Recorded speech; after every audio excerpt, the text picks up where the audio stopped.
If a man says that, run. Ladies, Wow. If a man says that, run. Honestly.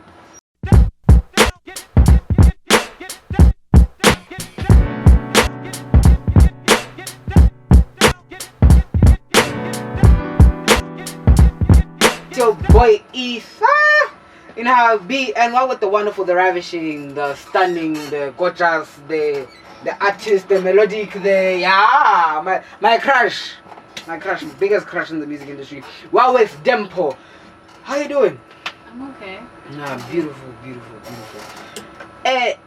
Now you know me, I've got a lot of questions and people are asking out there.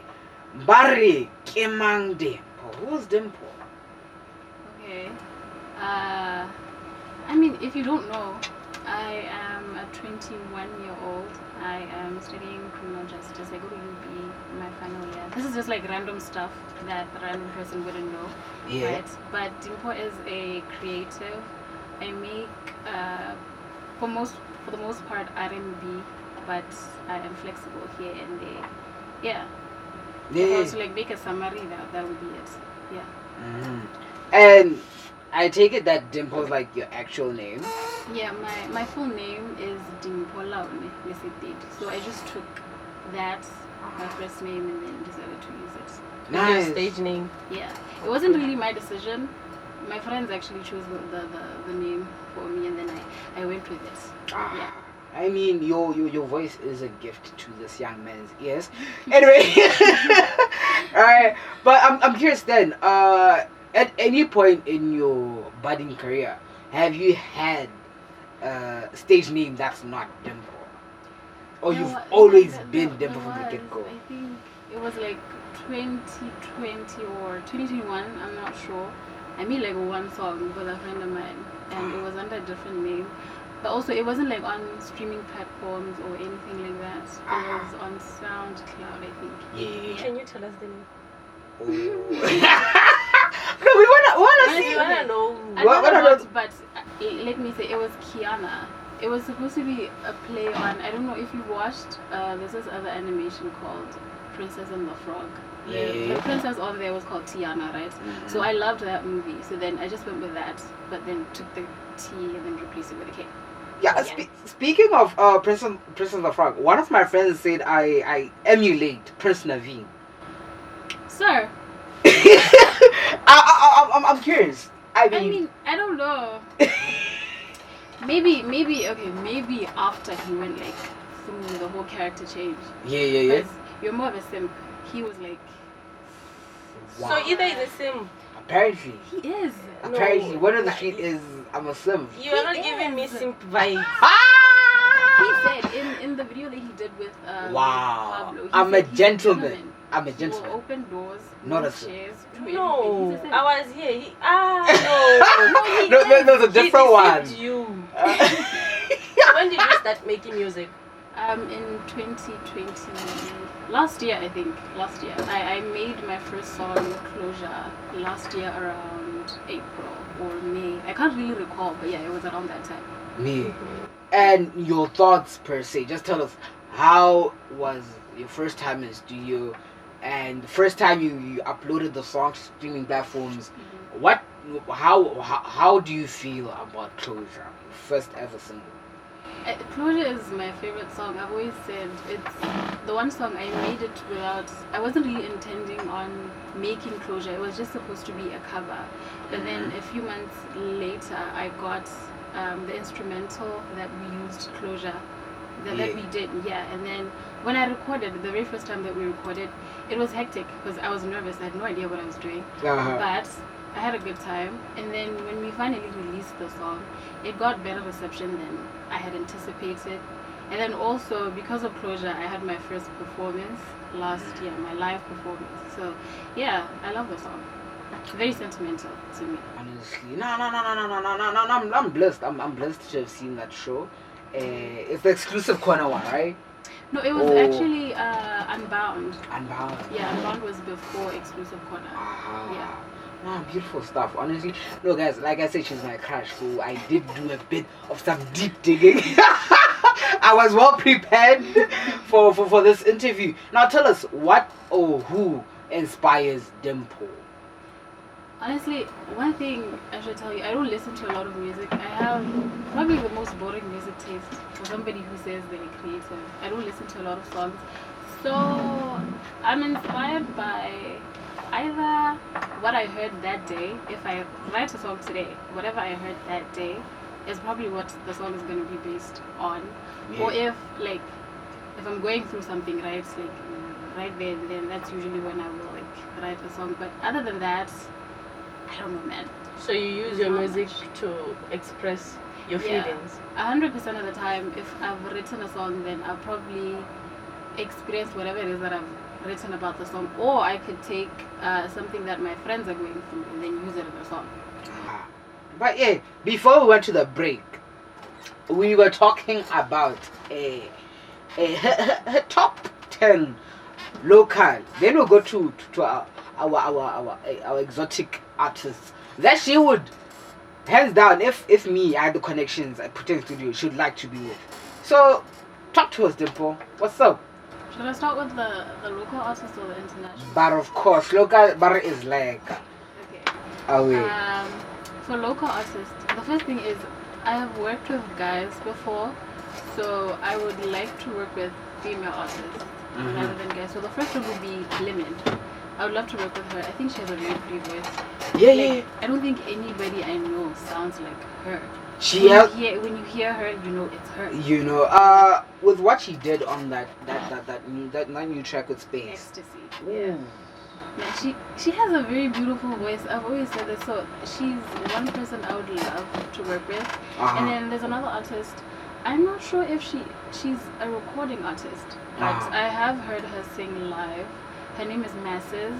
I think she has a very pretty tone as well. I would love to work with her. Beautiful. And then for male artists, the first one would be Space Rover, obviously. He has a very, I don't know, it's a very kind of it's a different catchy kind of tone. Like it's pretty. Yeah. I'd love to work with him. And then Jordan Music. I would love to work with. I don't know what would come out of it, but yeah, I'd love to work with him. And the last one would be XO Press. I've been wanting to work with him for a long time. But yeah. You know what's funny, eh? 2 interviews back, eh? Yeah. We had him in the studio. Yeah. You know, apparently I'm a simp, and apparently I like provoking people. So no, I'll subscribe. Like the people you have been talking about, You know. this Space Rover. Yeah. We had interviews with them, like he say. Yeah. But manjaba na hatuke auto-tune. Like- At all. I did backings with the Space for Pablo's show, the Mind Your Step show. Yeah. And whenever we would harmonize here and there, it would sound so beautiful. He has a very amazing voice. So it would be nice to work with people like that, you know. Honestly, no. Yeah. Nah, and if we go international, who do you have on your roster? The first one would be, there's an artist called Joseph Black. No, it's Joseph Solomon, actually. Joseph I'm thinking Solomon. of the name of his song. I I would love to work with him.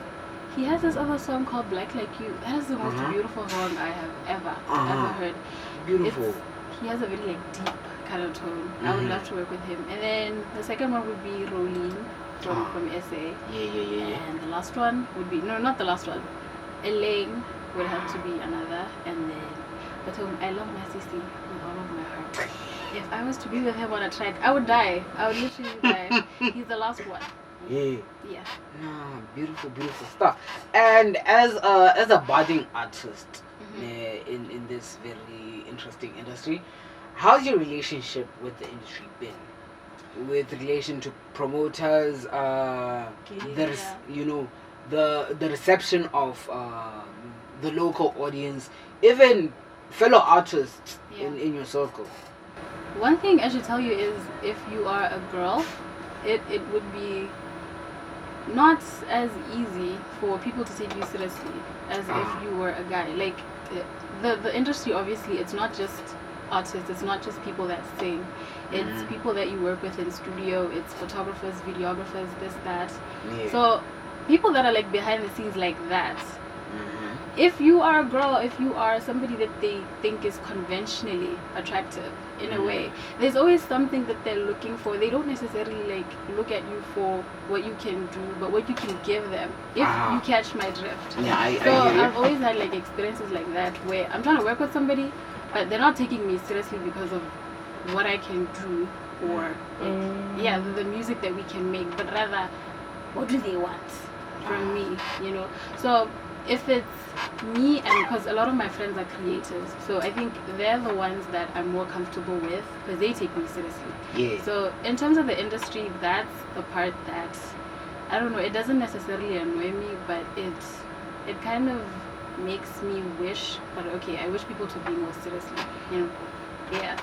But then in terms of the reception, people are really nice. They when they listen to your stuff, the comments that they give you, you know, the things that they say to you, it means a lot. It does. And for me, on my end, the reception has always been really cool. So I wouldn't complain about that. No, wonderful. But since we're on the more kind of subtle, serious conversations, let's look at your catalog, right? Okay. In your whole catalog, what song would you today go back and take back and say, no, this is not me. This is not what I'm happy with. From my project, from Ebony, it would be Blue Valentine. And the funny thing is, it's the very first song like on the project. How is your opening track? I love that song. Lucas Chubbs, he did an amazing job on that song. Shout out to Chubbs. I remember when I showed him the instrumental, he loved it as much as I did, and we did a good job on the song. Excuse me, but it's the story behind the song that I don't like, because I wrote Blue Valentine soon after a breakup, you know. So it was like super personal. And now, whenever I listen to it, I'm like, girl, come on. This can't be you. But yeah, that's the one song I would take back. Understandable, you know. Yeah. But from my point of view, case in point, what I noted is, guys, she's single. Guys, really behind me. Really behind me in my... Wow. Let the girl breathe. No, Obana. Heal. You see me, I'm healing in the flesh. I'm a walking healing subject. If a man says that, run. Ladies, wow. If a man says that, run. Honestly. So, I'd like to know something. Okay. What would you change in the music industry now? For me, I would incorporate more live performances rather than studio and recording artists. Because the thing is, you can record as many songs as you want to, mix them, release them, people listen to them. But when you perform a song, especially if you do it live, not like a backing track or anything, if you do it with live instruments, it would make such a difference for you and for the type of music that you make. Yeah. So for me, I would say upcoming artists should do live performances. The one thing is, okay, this other show, Unbound Live Sessions, it was created by two people that felt they weren't getting as many gigs as they should be, and they made it so that other artists as well could have a platform and a space to do live performances. I feel like that's what we need, because we listen to music every day, bruh, but we don't get to see artists perform. So yeah, that's the one thing that I would change. Beautiful. And on that note,